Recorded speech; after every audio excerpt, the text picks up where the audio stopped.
চাকরি দেওয়ার নাম করে টাকা তুলতে গিয়ে আটক ময়নার এক বাসিন্দা। জানা যায় ময়না ব্লকের গোকুলনগর গ্রাম পঞ্চায়েত এলাকার রশিকপুর গ্রামের বাসিন্দা কৃষ্ণেন্দু মাঝির কাছ থেকে চাকরি দেওয়ার নাম করে ময়না ব্লকের পরমানন্দপুর গ্রাম পঞ্চায়েতের অন্তর্গত পরমানন্দপুর গ্রামের বাসিন্দা ঈশ্বর শ্যামসুন্দর জানার পুত্র অমিত কুমার জানা 10,000 টাকা নিয়েছিল। কৃষ্ণেন্দু মাঝিকে চাকরি পাইয়ে দেবে এই শর্তে 2023 সালের 15ই ডিসেম্বর 10,000 টাকা নিয়েছিল অমিত কুমার জানা। খুব শীঘ্রই চাকরি করে দিলে মোট 6 লক্ষ টাকা দিতে হবে এমনই শর্ত হয়েছিল কৃষ্ণেন্দু এবং অমিতের মধ্যে। কিন্তু ক্রমশই দিন চলে যায়, চাকরি না হওয়ায় আজ আবারও 5,000 টাকা দেবে বলে অঙ্গীকারবদ্ধ হয় কৃষ্ণেন্দু। আর সেই টাকা নেওয়ার জন্য আজ সকাল সকাল অমিত কুমার জানা কৃষ্ণেন্দু মাঝির বাড়িতে পৌঁছায়। কিন্তু অমিত জানা কৃষ্ণেন্দুর বাড়িতে পৌঁছাতেই টাকার পরিবর্তে তার ভাগ্যে জোটে অশেষ দুঃখ। অমিত কৃষ্ণেন্দুর বাড়িতে পৌঁছতেই কৃষ্ণেন্দুর বাড়ির লোকজন এবং এলাকাবাসী তাকে আটকে রাখে। যখন চাকরি দুর্নীতি নিয়ে রাজ্য রাজনীতি তোলপাড়, তখনও ময়নার বুকে চাকরি পাওয়ার জন্য চলছে টাকার লেনদেন। অমিত জানাকে আটকে রেখে কৃষ্ণেন্দুর পরিবারের পক্ষ থেকে ওই 10,000 টাকা ফেরত চাওয়া হয়। বেশ কিছু টাইম দেওয়া হয় ওই টাকা ফেরতের জন্য। অমিত এ বিষয়ে বেশ কয়েকদিন সময় চায়। কৃষ্ণেন্দুর বাড়িতে এমনই তর্ক বিতর্ক চলে অনেকক্ষণ ধরে। অবশেষে খবর দেওয়া হয় ময়না থানাকে। ময়না থানার প্রতিনিধিগণ গিয়ে অভিযুক্ত অমিত জানাকে উদ্ধার করে ময়না থানাতে নিয়ে আসে। জানা যায় কৃষ্ণেন্দু মাঝির পরিবারের পক্ষ থেকে ময়না থানায় অমিত জানার নামে প্রতারণার অভিযোগ দায়ের করা হয়েছে। এই প্রসঙ্গে অভিযুক্ত অমিত কুমার জানার সঙ্গে কৃষ্ণেন্দুর পরিবারের এবং এলাকাবাসীর কথোপকথন এবং কৃষ্ণেন্দু মাঝি কি বললেন শোনাবো আপনাদের। লিচু দিতে পারোনি, এবার ভোরবেলা এসে তুমি মানে আবার টাকা তোরে আসো। তোমার চাকরি দেওয়ার কি যোগ্যতা আছে তোমার? চাকরি দেওয়ার কোনো যোগ্যতা আছে তোমার? 2 ঘন্টা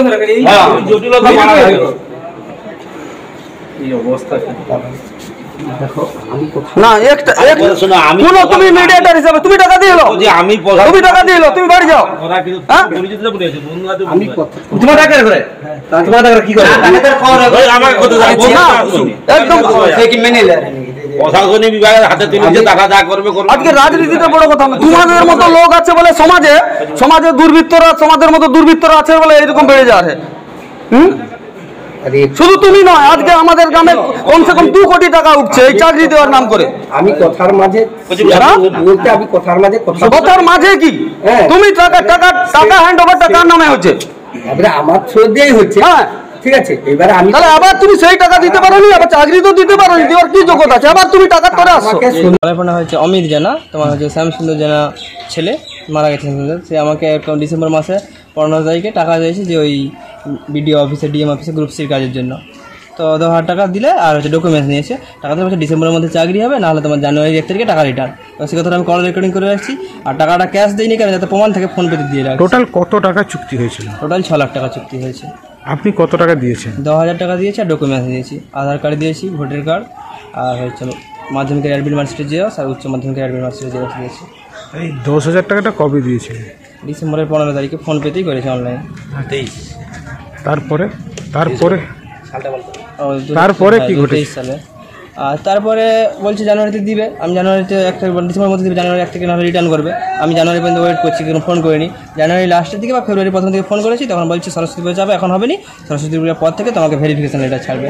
তো ভেরিফিকেশন লেটার ছাড়েনি। আমি সরস্বতী পুজোর পরে যখন ফোন করি তখন বলছে আরও দেরি হবে। তারপর হোলির আগে আমি যখন গেছি, মুখে একটা এমনি জেরক্স পেজে একটা দেখাচ্ছে যে এই দেখো চাকরি হচ্ছে, এই ছাড়বে, সরকারি স্ট্যাম্প তো এরকম, তুমি যদি সামনে নিতে চাও তাহলে আরও 5,000 টাকা দাও।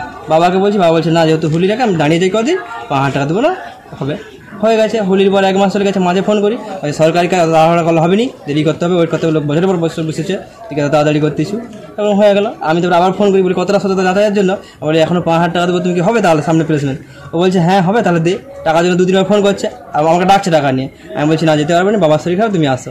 তো আসতে যাইনি, তারপর অনেক কষ্ট বুঝিয়ে বাজিয়ে ডাকছি, সকালে আসছে 5,000 টাকা লোকে, তখন এভাবে আটকানো হচ্ছে। এই মুহূর্তে আপনি কি চাইছেন? এই মুহূর্তে আমি প্রথমত চাই আমি আমার টাকাও ফেরত এবং আরও যারা আমার মতো প্রতারিত হচ্ছে তারাও যেন ভালো সমাধান পায়, তারা যেন উপকৃত পায়। আপনি যেন বিভিন্ন জায়গায় তো অ্যাকচুয়ালি খবর বা মিডিয়ার মাধ্যমে বা চারদিকে হচ্ছে যে বিভিন্ন জায়গায় চাকরি নিয়ে দুর্নীতি হচ্ছে বা সবাই প্রতারণা করতেছে, তারপরেও এরকম জায়গায় পা দিলেন কেন? হ্যাঁ, বেকার দেখো, পড়াশোনা করে বেকার আছি, যতক্ষণ চাকরি যে কেউ চাইবে কোনো একটা স্থানে মাথা গোঁজার জন্য, তো আমিও যাইছি।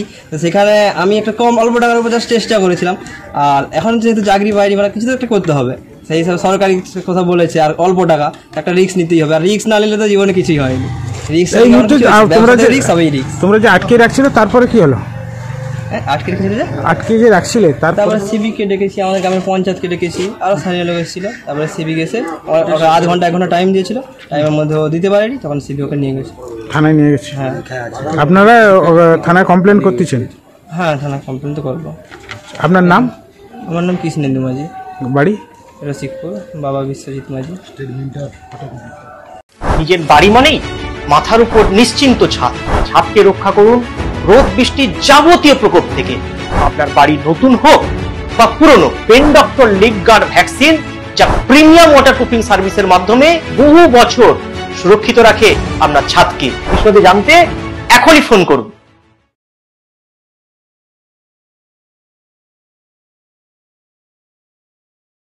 বিজ্ঞাপনের চমক নয়, আছে আগামী দিনের প্রতিশ্রুতি, মানে কর ফ্যাশন।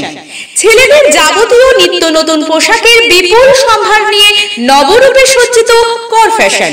বিশেষ করে মনে রাখবেন, আমাদের নতুন সংযোজন ছোট ছেলেদের পোশাকের বিপুল সম্ভার। আমাদের ঠিকানা ময়না রবিবারের বাজার। আমাদের আরেকটি শাখা বলাইপন্ডা বাজার, চৌরাস্তার দক্ষিণে ময়না। মনের মতন পোশাক মানেই কর ফ্যাশন। বিজ্ঞাপন দেওয়ার জন্য যোগাযোগ করুন স্টুডিও কল্যাণী, ভোগলাবাড়ি, ময়না, পূর্ব মেদিনীপুর। নতুবা ফোন করুন যাদব বেড়া 9800303017। এছাড়া অসিত বেড়া 9932227739।